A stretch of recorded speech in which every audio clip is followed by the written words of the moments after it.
নামাজে মনোযোগী হওয়ার সব থেকে কার্যকরী কয়েকটা উপায়ের কথা আপনাকে আমি বলবো। মসজিদে যখন আমরা নামাজ পড়তে যাই, সাধারণত আমরা দেখি মসজিদে আজান হয়েছে কিনা, মসজিদে আজান হওয়ার আরো বেশ কিছুক্ষণ পরে মসজিদে যাই, যাতে মোটামুটি নামাজে একটু আগে গিয়ে মসজিদে বসতে পারি, তারপর নামাজে দাঁড়ায় যেতে পারি। ধরুন মসজিদে আজান হয়েছে, আরো সময় পার হয়ে গেছে, নামাজের আর দুই তিন মিনিট বাকি আছে, আপনি মসজিদে তাড়াহুড়ো করে গেলেন, অজু করলেন, এরপর নামাজে গিয়ে দাঁড়ালেন। এই যে আপনি মানে তাড়াহুড়োর মধ্যে নামাজে গিয়ে দাঁড়ালেন, তারপর কিন্তু এই যে একটা নামাজের প্রতি যে একটা মনোযোগ আপনার থাকার কথা ছিল, মানে নামাজে যেই পরিমাণে আপনার মনোযোগী হওয়ার কথা ছিল, আপনি সেই পরিমাণে কিন্তু মনোযোগী হতে পারবেন না। কারণ আপনি কিছুক্ষণ আগে মানে মনে অনেক এলোমেলো ছিল, আপনি এক জায়গা থেকে আসছেন, তাড়াহুড়ো করে নামাজে দাঁড়িয়ে গেছেন।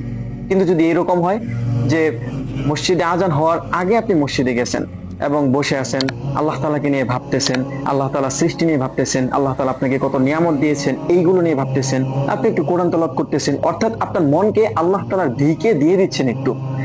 মসজিদ আজান হলো, এরপরও আপনি বেশ কিছুক্ষণ সময় পেলেন ওইখানে বসে থাকার মতো, আপনি জিকির করতেছেন, আল্লাহ তাআলাকে নিয়ে ভাবতেছেন, তারপর আপনি নামাজে দাঁড়ালেন।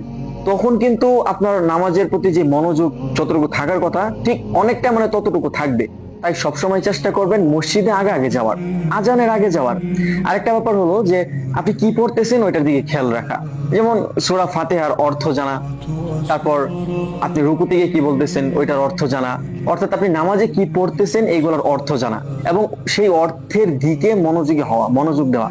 তাহলেও আপনি নামাজের দিকে অনেক বেশি মনোযোগী হতে পারবেন। আপনি সূরা ফাতিহার অর্থ জানেন, যেমন আলহামদুলিল্লাহি রাব্বিল আলামিন, এর অর্থ হলো যে সকল প্রশংসা আল্লাহ তাআলা, যিনি সকল সৃষ্টি জগতের পালনকর্তা।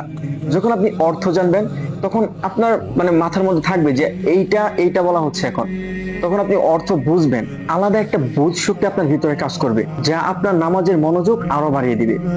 সুতরাং এই দুইটা বিষয় চেষ্টা করবেন আপনার ভিতরে আনার। প্রথম, আপনি মসজিদে আগে আগে যাবেন, আজান দেওয়ার আগে আগে যাবেন এবং বসবেন, আল্লাহ তাআলাকে নিয়ে ভাববেন, পারলে নামাজ পড়বেন, দোয়া করবেন, দুরূদ শরীফ পড়বেন, কোরআন তেলাওয়াত করবেন। আর দ্বিতীয়, নামাজের মধ্যে আপনি যা কিছু পড়তেছেন সেইগুলো বোঝার চেষ্টা করা, অর্থাৎ ধর্মীয় জ্ঞান অর্জন করা চেষ্টা করুন।